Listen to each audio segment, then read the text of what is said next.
Bom, galera, seguinte, é, vou fazer um vídeo, depois a gente vai colocar no Facebook. Parece que a live travou e vamos por aqui mesmo, fazer um vídeo bacana. Vamos começar, vamos lá. Lei de oferta e demanda, como a gente passou aí para vocês os slides, todo mundo teve acesso ao slide. Vamos lá. Lei de oferta e demanda, eu acho que todo mundo conhece, né? Uma coisa bem básica de economia, ou seja, a lei de oferta e demanda é o que vai ajudar a dar equilíbrio de mercado, né? Eu acho que para quem é grafista, principalmente, para quem trabalha com análise técnica, né? Acho que a gente não vê muito outra coisa no mercado que não seja oferta e demanda, expectativa de mercado levando o preço, né?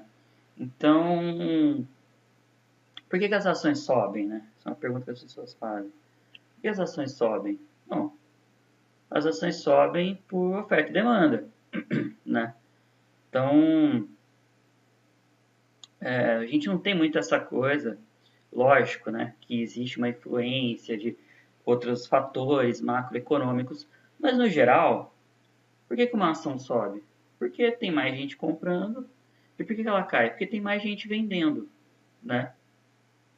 E a lei da oferta e da procura, né, da demanda, é exatamente para causar um equilíbrio de mercado. Então, por exemplo, se você tem muita oferta e pouca demanda, o preço vai cair. Agora, se você tem muita demanda e pouca oferta, o preço vai subir, né? Isso é natural do mercado. Então, está todo mundo querendo comprar, mas tem pouco, ou seja, o preço daquilo ali vai subir para que menos pessoas possam comprar, né? Menos pessoas vão ter acesso a isso. E o contrário também, né? Então, se você tem muita oferta e pouca demanda, o preço vai cair, porque pouca gente está querendo comprar. Tem mais gente querendo vender, no caso, né? A gente pode levar esse princípio para o mercado. Existem outros elementos a serem considerados na equação, entre eles o desejo e necessidade das pessoas. Eu acho que isso é uma questão de investimento, né? O poder de compra, obviamente que Merrill Lynch, Morgan Stanley, UBS. Então, o poder de compra é muito maior que o meu, e que o seu, e que de muita gente. Então, acho que isso é óbvio. Disponibilidade de serviço, concorrência, a existência de produtos complementares e substitutos. Isso eu não vejo muito no mercado, tá? Para quem não sabe o que são produtos complementares e substitutos, eu vou dar um exemplo rápido, um exemplo de produtos substitutos, né, que você pode substituir. Por exemplo, vodka e whisky, coisas que você, ao invés de comprar um, se o preço de um estiver muito caro, você compra o outro, é uma coisa que você pode substituir. Complementar, não, porque uma coisa liga a outra, como se, por exemplo, pipoca e cinema, tá? Então, se você vai no cinema, obviamente que você vai comer pipoca, não é verdade? Até tem uma pergunta, né? Qual é o negócio do cinema? É a pipoca ou o cinema, de fato? Onde eles lucram mais? Então, se você aumenta o preço da pipoca, por alguma questão, o cinema vai ficar mais caro. No mercado, também tento achar um pouco de questão disso, mas é só para vocês entenderem. E a capacidade das empresas de produzir determinadas mercadorias com um nível tecnológico desejado. Um para dois. Mercado de ações. Vamos lá. Todo mundo sabe como funciona o mercado de ações, né? Já expliquei a questão da oferta e demanda, então vamos lá. Por que as empresas abrem capital? As empresas abrem capital para expandir seu negócio, financiar seu crescimento e diversificar o risco. E aí você busca esses recursos no mercado por meio dos investidores, tá? Então eles vão investir na sua empresa. O mercado primário é o IPO, ou seja, para você entrar no mercado você precisa fazer o IPO. E como que faz o IPO? É você abrir capital na empresa, dividindo essa empresa em ações, né? Que o mercado secundário já é onde você pode comprar e vender e tudo isso, né? A Bolsa de Valores, né? A Bolsa de Valores é o local onde a gente faz essas compras e é o local onde a gente faz a compra e a venda onde há a negociação, né? No Brasil, no caso, é a BMF Bovespa. Guardem isso, isso é muito importante, tá? O que é uma ação? Ação é a menor parcela capital social de uma empresa. Então, se você vai comprar uma ação de qualquer empresa, você se torna sócio. Vou explicar isso melhor. Existem dois tipos de ação: as ações ordinárias e as ações preferenciais. Vamos lá. As ações ordinárias, você vira investidor, né? Ou seja, o que seria virar sócio? É uma questão de você... vou tentar dar um exemplo para vocês.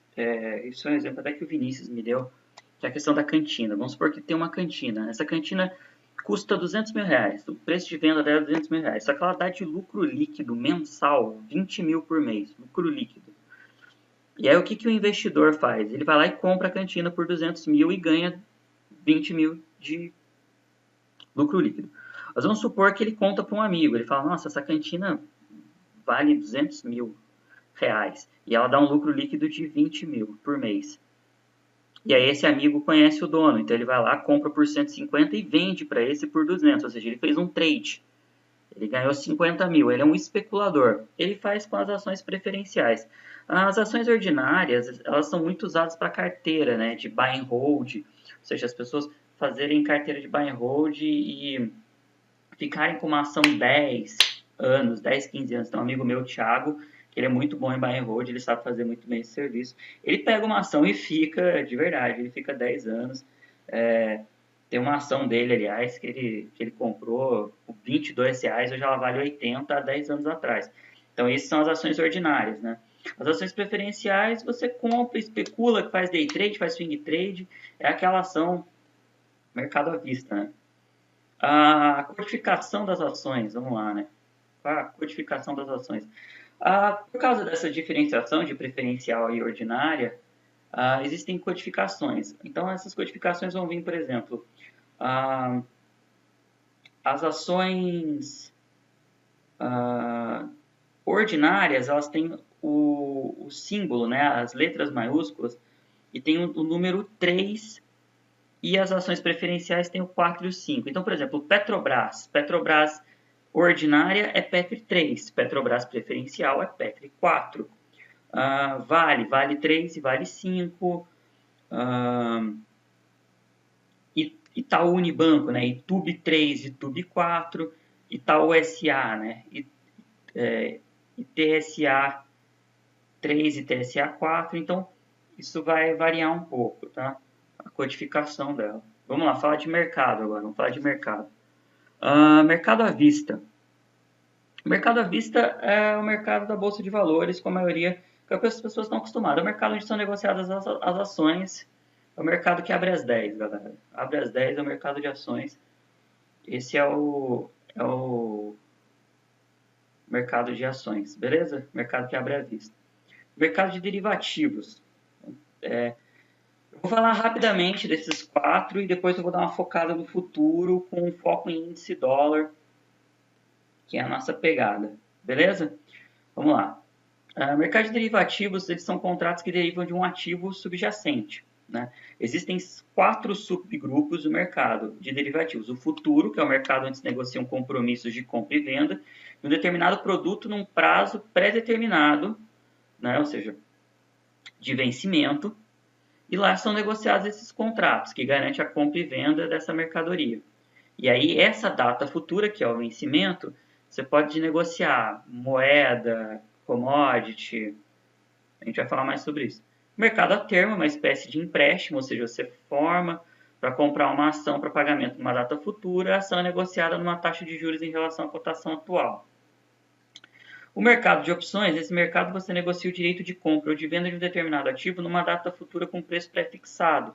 E aí você vai exercer, né? Que é a questão que o pessoal sempre fala do mercado de opções, é o dia do exercício, né? Você trava esse preço que você está.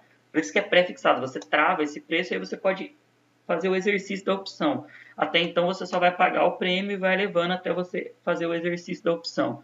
E aí você pode fazer o call ou put, né? Que é a venda, o put, o call é a compra. O mercado de swap consiste em acordo de duas partes trocarem risco de uma posição ativa, credora, ou de uma posição passiva, devedora, numa data futura conforme parâmetros pré-estabelecidos. Interessante falar de swap hoje, né, no dia que o Banco Central fez um swap enorme de dólar. Ou seja, é você mais ou menos, né, hoje no caso, foi de vender dólar para algumas instituições, o Banco Central vendeu dólar para algumas instituições, e credenciadas, que elas pagaram juro para o Banco Central e aí ele paga a diferença da valorização ou da desvalorização, no caso. Mas não deu certo, o Banco Central fez isso e o mercado voltou a subir, não adianta, ele vai voltar a subir. Vamos lá, mercado futuro. Mercado futuro. Como dito anteriormente, no mercado são negociados contratos onde se compromete, uma parte se compromete a vender e a outra a comprar determinada mercadoria a preço específico a ser cobrado na data futura, que é o vencimento, tá? Isso aí são os contratos, ou seja, você não vai comprar milho, não vai comprar o dólar específico palpável, você vai comprar um contrato, né? E aí esse contrato ele tem um vencimento, e aí você tem que tem o preço e aí você tem que entregar, né?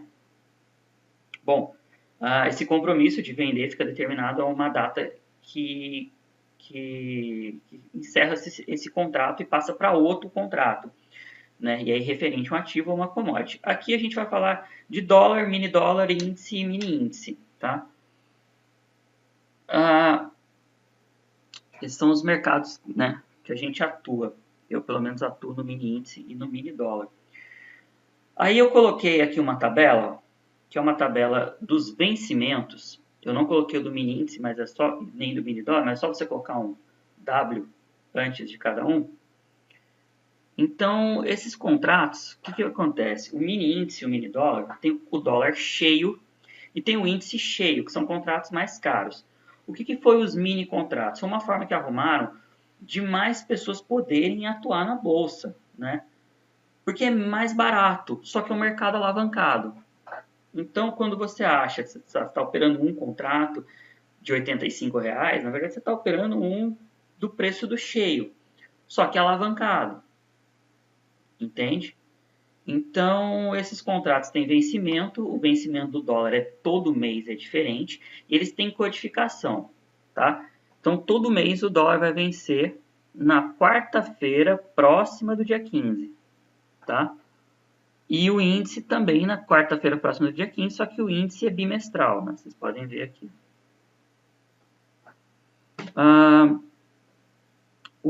Eles têm uma letra, né? Que é o DOL e o IND. O mini é WDO e o índice é o WIN, tá? Então é WDO e WIN e aí vai trocando as letras. Neste momento deste vídeo, né? Nós estamos no WDO M e no WIN de M também, 18, né? Nós estamos em 2018. Então esses são os vencimentos. Ficar esperto com o vencimento que troca. Tá, galera? Os mini contratos são uma ótima oportunidade para quem quiser começar no mercado. Bem barato para quem está começando. No começo a gente só pensa em estudar, né, de aprender. Então é uma ótima porta de entrada para quem quer aprender. Bom, já falamos de mercado, falamos um pouco de economia. Vamos falar então agora de movimento, né? Movimentação do dólar. O dólar ele tem um efeito macroeconômico, né? Que o dólar é uma moeda mundial. Então, antes dele abrir no Brasil, ele já teve aberto em outros países, né?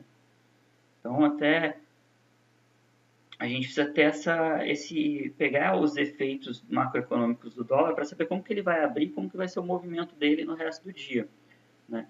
Então, quando a bolsa, está até explicando o texto, quando a bolsa brasileira fecha, abre na Ásia e no Pacífico. Então, tudo que acontece nela representa diretamente uma cotação, assim como posterior a ela abre na Europa, a qual também vai constituir um reflexo na cotação do dólar. Então, é necessária uma visualização sobre as bolsas mundiais. Então, vamos lá. A gente precisa olhar isso nos índices, né? Porque os índices mundiais eles são uma espécie de um termômetro do que aconteceu nos mercados. Então, a gente vai precisar verificar em um país específico e se generalizar todos, se eles estão positivos ou negativos. Então a análise começa você verificar se os índices estão positivos ou negativos. Caso eles estejam positivos, quer dizer que está tudo bem com as economias, né? Portanto, essas moedas estão fortes e isso é um fator ruim para o dólar. Mas, né, caso esses índices estejam no vermelho, quer dizer que algo ruim está acontecendo nessas economias. Então, o dólar se fortalece. Então, aí você vai colocar uma questão positiva para o dólar, né? O dólar deve amanhecer, pelo menos neste quesito, em alta. O índice dólar também é um parâmetro muito interessante, principalmente nesses dias agora, né? Até o Marin que estava falando sobre isso, como o índice dólar nesses dias é muito importante. O índice dólar é um parâmetro que você pega o dólar frente às moedas mais negociadas no mundo, né? E aí você coloca ele numa cesta, e essas cestas são compostas por algumas moedas, que é o euro, o ien japonês, o franco suíço, o dólar canadense, a coroa sueca e a libra esterlina. Então, se o índice dólar tiver positivo, é ruim para o dólar, né? Mas se ele tiver negativo, é melhor para o dólar. Posição dos estrangeiros é o item mais importante, né? Que retrata a expectativa referente ao mercado brasileiro. Então, você entra no site da Bovespa, tem lá a posição dos estrangeiros. E aí o que acontece? 70% da liquidez do nosso mercado é dada pelos estrangeiros, né? Então precisa ficar atento a esse tipo de questão sobre a questão dos estrangeiros, porque na verdade a gente analisa mais a oscilação maior que 10 mil contratos, ou seja, porque aí se eles estão posicionados a mais de 10 mil contratos, já significa um volume muito maior no movimento, tá? Notícias locais, eu acho que isso é break news, né? Às vezes tem uma notícia como foi no 18 de maio, aquela vez em que o Joesley Batista soltou um áudio e aí aquilo prejudicaria o presidente Michel Temer, que afetou o mercado, e aí o dólar acordou muito alto, o índice muito em baixa, despencando, os mercados muito nervosos. Então, esse tipo de coisa, como notícias locais, também são importantes. E por último, está aqui o ciclo mensal do dólar. O melhor dia para se operar dólar muda a forma e a liquidez de semana em semana e se reflete de forma de operar. Muda muito o que você busca nesses dias. Então, por exemplo, a semana 1 é muito boa, a semana de posicionamento dos players, a semana com muitos indicadores, entre eles tem o ADP e o payroll. Né? O payroll, para quem opera dólar, é muito bom. É o dia em que o Fed solta todos os dados, o Fed é o Banco Central americano, e aí vai que vai, né? A segunda semana é mais fraca do mês, uma semana sem indicadores, sem motivadores para os players. A terceira semana também é muito fraca, semana com poucos indicadores. E a semana 4 é muito boa, a semana de Petax, no qual é muito líquida, e tem muitos indicadores que acabam dando motivos para os players. Eu vou falar um pouquinho de índice, não está aqui. Eu no índice, o meu panorama, vamos dizer assim, eu faço muito com abertura e fechamento, tá? No meu gráfico de 60 minutos, eu gosto de colocar o suporte e a resistência do índice no gráfico de 60, acho que é ótimo para medir o suporte e a resistência, tende a respeitar bastante, são suporte e resistências que você vai olhando ali, você vai vendo, quando vem um rompimento forte, você consegue pegar esse rompimento. E o índice brasileiro, o mini índice, ele tem uma simetria, e tem que ter um pouco de cuidado com essa palavra, com o S&P 500, que é o índice americano, né? Que são mais de 500 empresas, que junta tanto da Dow Jones quanto da Nasdaq. Então, é preciso ter um pouco de cuidado com essa questão da simetria de mercado, tá bom? Tem que ter um pouco de cuidado. Mas existe uma simetria entre eles e eu gosto muito de olhar o S&P enquanto estou operando o índice. Não significa que se caso um suba ou outro caia, eu vá fazer a mesma coisa, mas é um bom parâmetro, tá bom? Então, eu gosto muito de olhar o S&P para levar o índice. Bom, galera, no mais, é isso mesmo. Agradecer a todo mundo, agradecer Vinícius, agradecer a galera da Baitos toda, Brunão, o Renan, a Patrícia. E é isso aí. Bora fazer o incrível.